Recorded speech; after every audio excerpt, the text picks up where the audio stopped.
वाह, क्या आईपीओ है।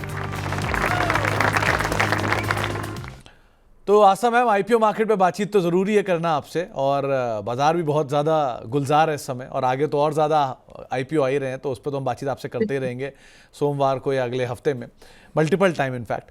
लेकिन पहले आपसे हम बात करेंगे दो आईपीओ को लेकर, जो कि एक आज लिस्ट हुआ और दूसरा जिसका लास्ट डे है। पहले आते हैं ओसवाल पंप के आईपीओ को लेकर। यह आईपीओ 34 गुना सब्सक्राइब हुआ था और करीब करीब 632 रुपये पर यह लिस्ट हुआ। 584 से 614 रुपये, यानी 614 रुपये इसका अपर प्राइस बैंड था, और उससे 15-20 रुपये के प्रीमियम पर लिस्ट होता हुआ दिखाई पड़ा।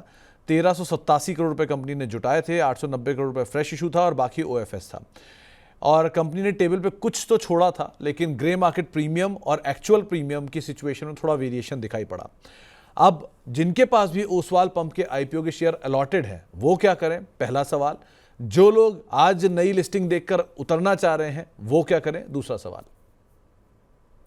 देखिए, सबसे पहले सुमित जी, हमारी राय थी छोटे मोटे लिस्टिंग गेन के लिए लगाने की, एग्री। और वही हुआ है। छोटा मोटा लिस्टिंग गेन 5% के आसपास का ये चल रहा है। लिस्ट शायद 3% के प्रीमियम पे हुआ, तो exactly on that line he listing हुई है। देखिए, मुझे ऐसा लग रहा है अभी भी जो ये आईपीओ मार्केट है, इसमें कॉन्फिडेंस आने में और टाइम लगेगा। जिस तरह से हमने मार्केट की स्थिति देखी, शायद भी आप देखिए कि उतनी जबरदस्त लिस्टिंग्स हमें देखने को नहीं मिल रही है।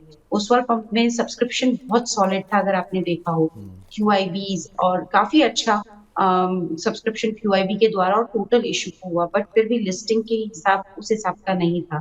तो अभी इसमें मेरी सलाह तो यही है कि पार्शियली एक बार निकलिए, थोड़ा तो प्रॉफिट बुक करिए, क्योंकि अगर ये ईरान इजराइल का टेंशन थोड़ा और बढ़ता है ओवर द वीकेंड, अगर अमेरिका की तरफ से कुछ मार्केट से विपरीत, जो मार्केट को अच्छे नहीं लगते, ऐसे कुछ विपरीत बयान आ गए, तो फिर थोड़ा मार्केट वीक हो सकता है, जिसमें कि फिर ये आईपीओ में भी जो प्राइसेस है थोड़ी सी वीक हो सकती है। तो सिर्फ अभी मैक्रो सिचुएशन को देखते हुए हम देख रहे हैं लिस्टिंग्स इतनी अच्छी नहीं हो रही, तो कुछ तो मुनाफा जरूर बांधे, इसको छोड़े ना इस तरह से, ये मेरा मानना है। नई खरीदारी के लिए अभी रुक जाइए। नई खरीदारी के लिए मैं करंट लेवल पे नहीं बोलूंगी खरीदारी करें, बहुत अच्छे लेवल है।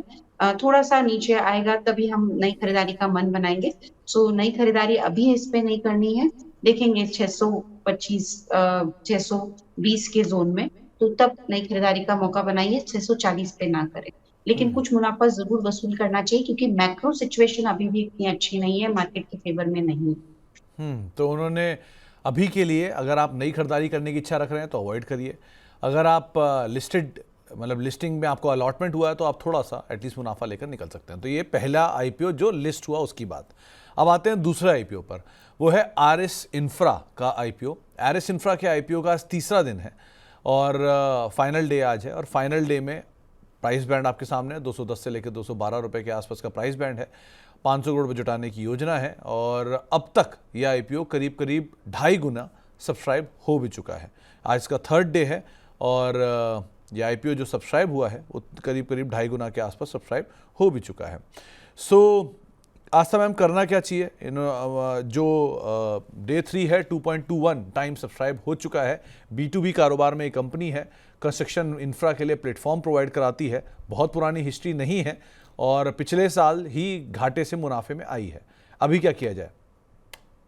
देखिए, एरएस इंफ्रा की बात करें तो B2B टेक्नोलॉजी फोकस्ड कंपनी है, और जिस तरह का काम करते हैं, तो कंस्ट्रक्शन मटेरियल वेंडर से लेके इंफ्रास्ट्रक्चर डेवलपर्स, कंस्ट्रक्शन डेवलपर्स को ये लोग प्रोवाइड करते हैं। अभी इसमें दो तीन चीजें हैं, एक तो नया बिजनेस है, और ये प्रॉफिटेबिलिटी सिर्फ 9 महीने के जो हमारे FY25 के डेटा है उसमें ही दिखाई है।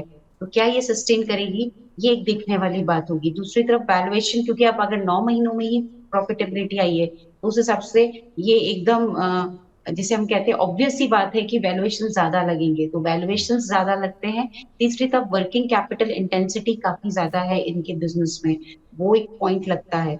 और चौथा और सबसे बड़ा पॉइंट कि एंट्री बैरियर्स कम है इस बिजनेस को, they are not high entry barriers. ऐसा नहीं है कि बहुत कम लोग ही इस तरह के बिजनेस सेटअप कर सकते हैं, तो ये इंडस्ट्री में एंट्री बैरियर्स कम है।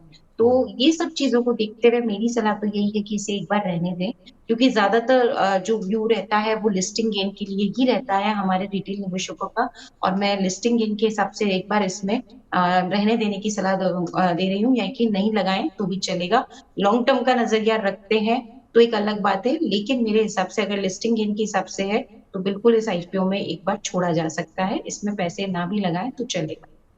तो आप पैसे ना ही लगाएं, वो ज़्यादा बेटर है। ये आपके सामने अलग अलग एंकर इन्वेस्टर के नाम, अलग अलग ब्रोकरेज नोट के नाम।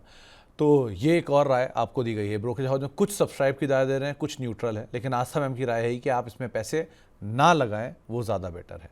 तो आपके लिए राय, पहले आईपीओ जो एक लिस्ट हुआ उस पर, दूसरा आईपीओ जिसका लास्ट डे है। तो ये दोनों आईपीओ पर तो चर्चा हो ही गई। अब बाकी के आईपीओ पे अगले हफ्ते हम आस्था मैम से अलग अलग समय पर जुड़ते रहेंगे। तो फिलहाल वाह के आईपीओ को यहीं समेटते हैं।